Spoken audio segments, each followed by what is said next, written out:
Exit poll നേരത്തെയും കേരളത്തിൽ വന്നിട്ടുണ്ട്. ഇന്ത്യയിലാകെ വന്ന എക്സിറ്റ് പോളുകൾ അതുപോലെ ശരിയല്ല എന്ന് തെളിഞ്ഞിട്ടുമുണ്ട്. വന്ന എക്സിറ്റ് പോളിലെ ഒരു പ്രത്യേകത, രണ്ട് മുന്നണികളും തമ്മിലുള്ള മത്സരത്തിൽ കേരളത്തിൽ അടുത്തടുത്താണ് നിൽക്കുന്നത്. നെക്ക് ടു നെക്ക് എന്ന് പറയുന്ന തരത്തിലാണ്. ഇപ്പോൾ എക്സിറ്റ് പോൾ എന്ന് പറയുന്നത് എല്ലാ ജനങ്ങളെയും കാണുന്നില്ല, വളരെ കുറച്ച് സാമ്പിൾ എടുത്തിട്ടാണ് ചെയ്യുന്നത്. ഞങ്ങളുടെ വിശ്വാസം ഇടതുപക്ഷ ജനാധിപത്യ മുന്നണിക്ക് അനുകൂലമായിട്ടുള്ള റിസൾട്ട് ഉണ്ടാവുമെന്നാണ്.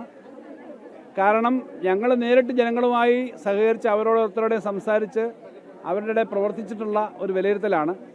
ആ വിലയിരുത്തലിൻ്റെ അടിസ്ഥാനത്തിൽ എക്സിറ്റ് പോളിൽ വന്നേക്കുന്ന കണക്കുകൾ വിശ്വസിക്കാൻ കഴിയില്ല. കൂടുതലും ജനങ്ങളുടെ ഇടതുപക്ഷ മുന്നണിക്ക് അനുകൂലമായ ഒരു വികാരമായിരിക്കും. കാരണം അതിനകത്തെല്ലാം പറയുന്നൊരു കാര്യം, ഗവൺമെൻറ് 10 വർഷക്കാലം ഭരിച്ച ഒരു ഗവൺമെൻറ്റിന് നേരെ സാധാരണഗതിയിൽ വലിയ തോതിലുള്ള അസംതൃപ്തികളൊക്കെ വരാമല്ലോ, കാരണം 10 വർഷം ഭരിച്ചതാണ്.